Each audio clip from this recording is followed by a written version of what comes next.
The first step towards achieving your dreams is having the right coach.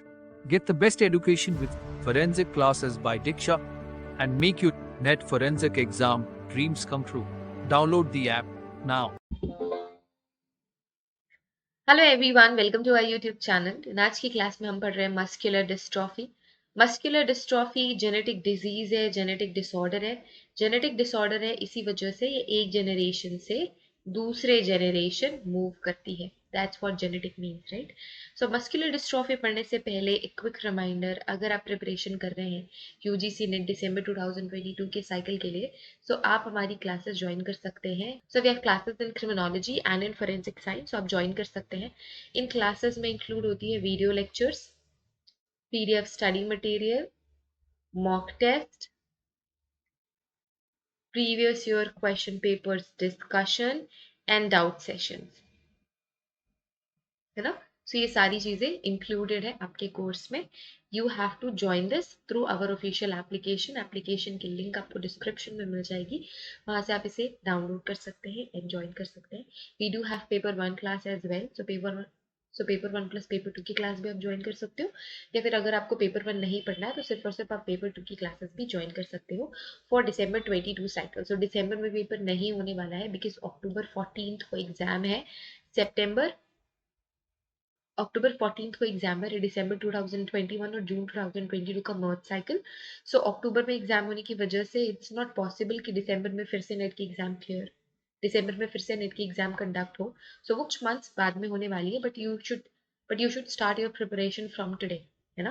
Better preparation के लिए, exam crack करने के लिए, अगर आप फर्स्ट टाइम में एग्जाम क्रैक करना चाहते हैं तो आपको आज से ही प्रिपरेशन शुरू करनी चाहिए।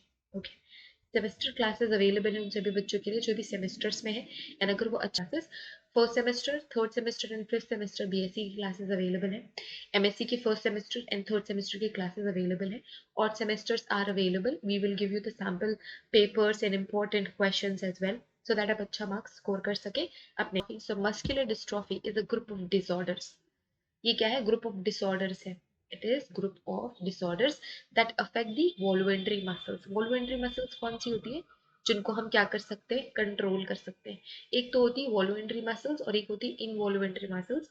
सो इनवॉल्वेंट्री मसल्स को आप कंट्रोल नहीं कर सकते, स्मूथ मसल्स भी हम जिसे कहते हैं, है ना?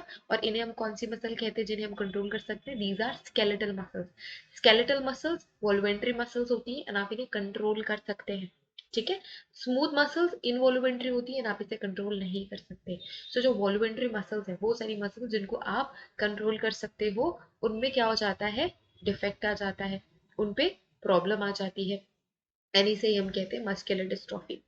So some people experience progressive weakness of skeletal muscle and loss of muscle mass suffering from this disease. So कोई भी पर्सन जिसे मस्कुलर डिस्ट्रॉफी है उनमें हम प्रोग्रेसिव वीकनेस देखते हैं स्केलेटल मसल में। सो जैसे जैसे एज बढ़ती जाएगी, ठीक है, बचपन से जैसे जैसे एज बढ़ती जाएगी, ये जो मस्कुलर डिस्ट्रॉफी है वो सीवियर होती जाती है, प्रोग्रेसिव वीकनेस आती जाती है। प्रोग्रेसिव वीकनेस मतलब अभी थोड़ी कम है, फिर और ज्यादा वीकनेस होगी, फिर और ज्यादा वीकनेस होगी, फिर और ज्यादा वीकनेस होगी। सो इस तरीके से प्रोग्रेसिव वीकनेस आपको स्केलेटल मसल्स में दिखेगी। हम स्मूथ मसल्स की बात नहीं कर रहे, स्केलेटल मसल जिनको आप कंट्रोल कर सकते हैं। लॉस ऑफ मास होता है, ठीक है, जो मसल मास होता है वो भी रिड्यूस होता जाता है। The disease is cause due to interference of abnormal genes. अब ये एबनॉर्मल जीन्स की वजह से हो रहा है, इसी वजह से हम इसे क्या कहते हैं? Genetic disorder. Because abnormal genes की वजह से ये होता है। It is because of the formation of deformation of proteins which is required for muscle formation. So हमारी बॉडी में DNAs are really very important, RNAs important है, प्रोटीन इंपॉर्टेंट है। ये जो डिफेक्ट हो रहा है वो कहाँ पे डिफेक्ट आ रहा है? ये डिफेक्ट आ रहा है उन प्रोटीन्स पे जो मसल का फॉर्मेशन करते हैं। मसल फॉर्मेशन प्रोटीन में अगर प्रॉब्लम आ रही है तो आपके मसल ढंग से बनेंगे नहीं, एंड मसल प्रॉपरली बनेंगे नहीं तो आप उनको कंट्रोल भी नहीं कर पाओगे, है ना? सो मस्कुलर डिस्ट्रॉफी होगी या फिर मस्कुलर मास रिड्यूस होगा, क्योंकि प्रोटीन ही नहीं है जो कि मसल बनाता है ना? सो प्रोटीन की requirement, we need protein to make muscle, but इस प्रोटीन में ही डिफेक्ट आ गया तो मसल प्रॉपरली नहीं बन पाएगी, राइट? सो इसी वजह से जो मस्कुलर मास होता है वो रिड्यूस होता है एंड मस्कुलर डिस्ट्रॉफी होती है, which is the group of disease. So कई सारी डिजीजेस है जो टारगेट करती हैं आपके वॉल्यूमेंट्री मसल्स को, एंड उससे फिर आपका कंट्रोल, उस पर आपका कंट्रोल प्रॉपर नहीं रह पाता फिर, ठीक है.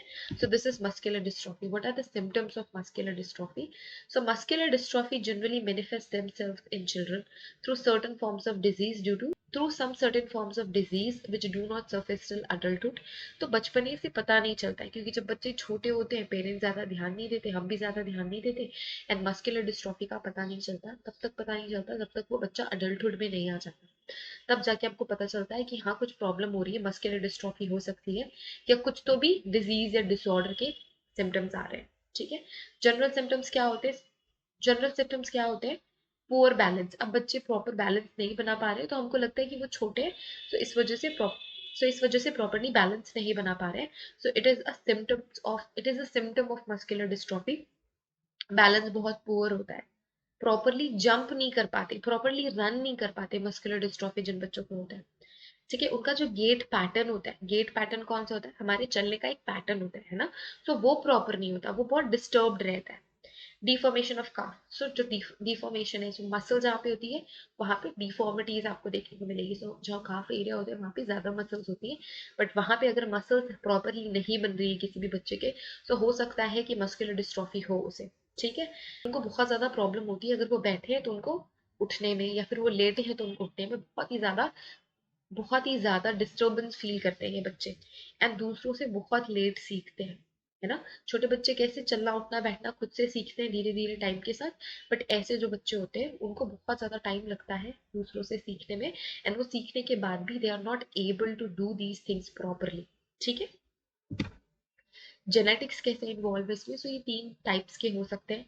एक जो मस्कुलर डिस्ट्रॉफी है which is x linked recessive disorder, then we have autonomic recessive disorder, and then we have autonomic dominant disorders. So we have two recessive traits जिसमें से एक X linked है, दूसरा autosomic है. So X linked is जो हमारे XY jeans होते हैं, so usually Y में तो लिंक नहीं होता, it is X linked. So जो human gender determination है वो X gene and Y gene से करते हैं, एंड इसी एक्स जीन में अगर लिंक्ड है मस्कुलर डिस्ट्रोफी तो हम उसे कहते हैं एक्स लिंक्ड रेसेसिव. अब रेसेसिव है तो फीमेल्स कैरियर हो सकती है. ठीक है. मस्कुलर एम लिख देती हूँ मैं. तो ऐसी सिचुएशन में फीमेल्स कैरियर रहेंगी बट उनको डिजीज नहीं होती, मस्कुलर डिस्ट्रोफी नहीं होती. जब तक दोनों ही जो जीन है वो मस्कुलर डिस्ट्रोफी के नहीं आ जाते तब तक फीमेल्स को मस्कुलर डिस्ट्रोफी नहीं होगी. बट एक्स लिंक्ड रेसेसिव है तो ज्यादा डेंजरस किन के लिए है? मेल्स के लिए, क्योंकि उनके पास एक और एक्स जीन नहीं है डोमिनेट करने के लिए. मेल.